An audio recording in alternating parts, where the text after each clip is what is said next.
All right, welcome back. We have Mr. Jared Martin, the Superintendent of Schools in Lafourche Parish. And Mr. Martin, thank you so much for joining us, and how are you today, sir? I'm doing good. Thank you for asking. Yeah, no problem. How about some updates? We just had the superintendent of the Catholic school system, the diocese, on to get updates, and of course, Philip from Terrebonne Parish and Lafourche Parish. Any progression from the last time we talked? And I'm sure it's very fluid for you. It is. We're seeing a lot of progress, particularly in the Thibodeau area schools. We've almost completely finished the mitigation process of dehumidifying and getting those buildings dried out and ready to go. As we move south, we're making progress in the central Lafourche area, and we're actually putting tarps and temporary roofs on South Lafourche and La Rose Cutoff Middle School today. All right, very good. Are you, once again, is it the contract? I'm sure you have a certain group of contractors that are very skilled in getting in there and doing things, or are we back to the public sector where you have to bid these things out, or can you do an emergency contract and say, look, you got a proven track record, just get reasonable with us and we're going to do it? What's the protocol with that?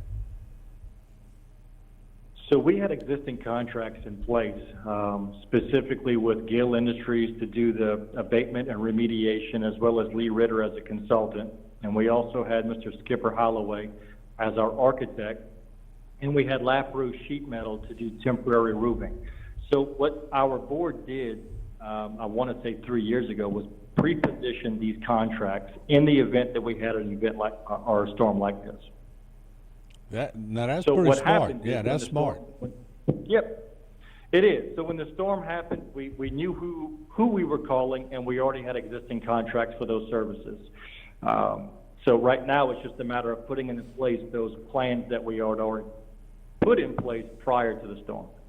You know, in some of these schools, and we all know it, are aged, and you try to get the most life that you can out of a school like South Lafourche or Central Lafourche, or all the schools in your system. But at one point, they're going to fail. The winds are catastrophic. But doesn't it give you a chance to take a deep breath and say, okay, now we're going to build it a little stronger, and we're going to maybe put a little different color on it? It does give you a chance for like a rebirth, doesn't it? Absolutely. And what I'm really proud of, the construction of our new buildings was remarkable. We don't have damage to any of our modern buildings. That includes Bayou Middle, Chackley Elementary, South La Rose Elementary, and a few others that I'm sure I'm forgetting about. But all of our buildings that suffered damage, they're aged. And it shows that what we're doing to mitigate the effects of a hurricane, that they're working. And this gives us an opportunity to extend those mitigations to our older schools. Yeah, as you're looking and moving forward, once again with the students, and I know that's your main focus is the students, but when you're focusing on the students, you have to focus on the teachers and the infrastructure and the administration, and so it really is a one-stop shop for everybody to get them whole again. Logistically, on a scale of 1 to 10, one being the least amount and 10 being the worst, where would you put it, the undertaking to make sure all that is together? It's a tough question. I will tell you that what you're describing is a challenge, and I would put that at a 7. When I compare it to what Kellogg, Brown, and Root does in places like Iraq during a combat, I would say it's a little less than that, but it rivals it. But what we also have to be aware of is that schools are not a community into itself. The schools are a part of the greater community, and right now the greater community is tragically affected by this. So while Bayou Middle School, Bayou Elementary School have sustained no damage and they're up and running, the communities that they serve are hugely impacted. And there are families that have complete and total roof devastation, roofs gone, walls gone, and all of that has to be considered when you think about opening up a school. You have to think about the community you're serving.